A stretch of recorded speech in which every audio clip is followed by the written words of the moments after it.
Hi, I'm Teresa the Traveler, and today I'm here with historical tour guide Thane at the Three Valley Gap near Revelstoke, and we're about to visit its ghost town. I want to tell you a story about a man named Gordon Bell.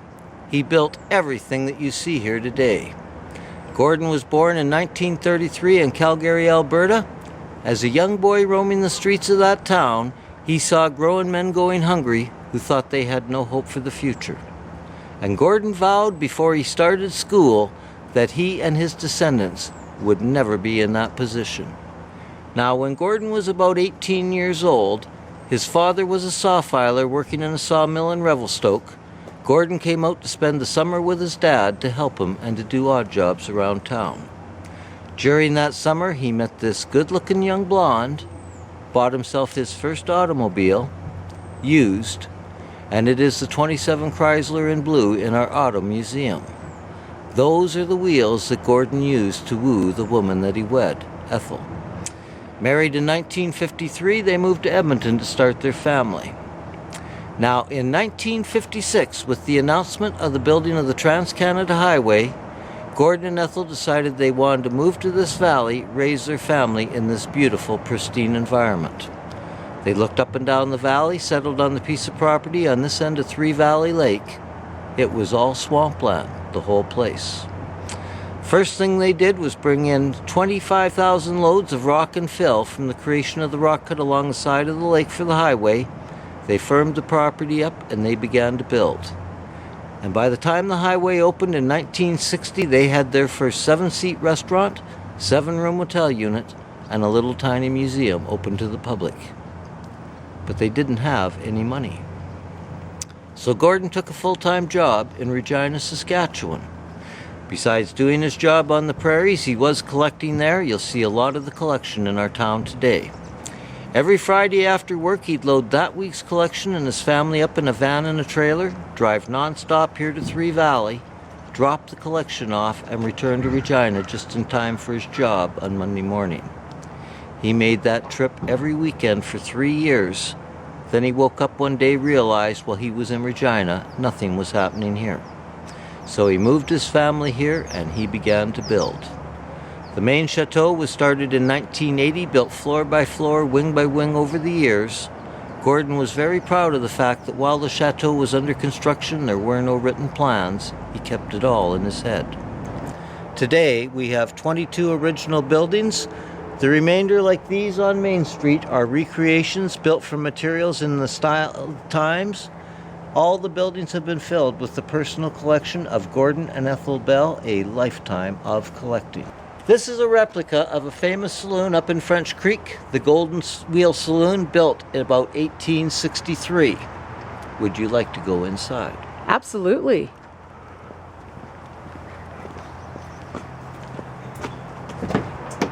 The miners in French Creek were known well for working their claims hard. They'd get together a handful of gold they'd keep in a leather or canvas pouch called a poke.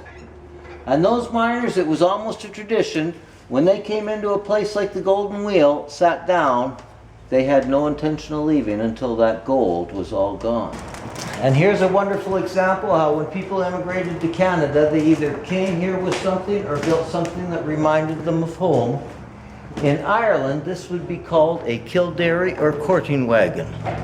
The couple would sit on either side, the driver / chaperone in the middle, eyes forward. Gordon was very proud of this locomotive. He looked all over North America for a machine like this. The only one he found left was in a museum in New York City. Turned out that museum was willing to sell their locomotive.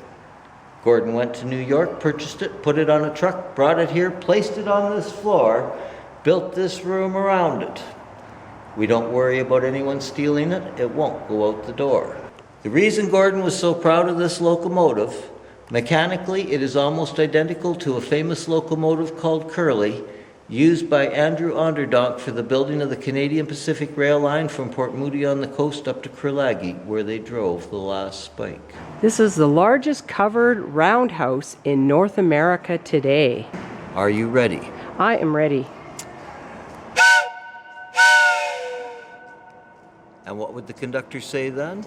All aboard. We have 6 rail cars lit up and on display for the public to go through.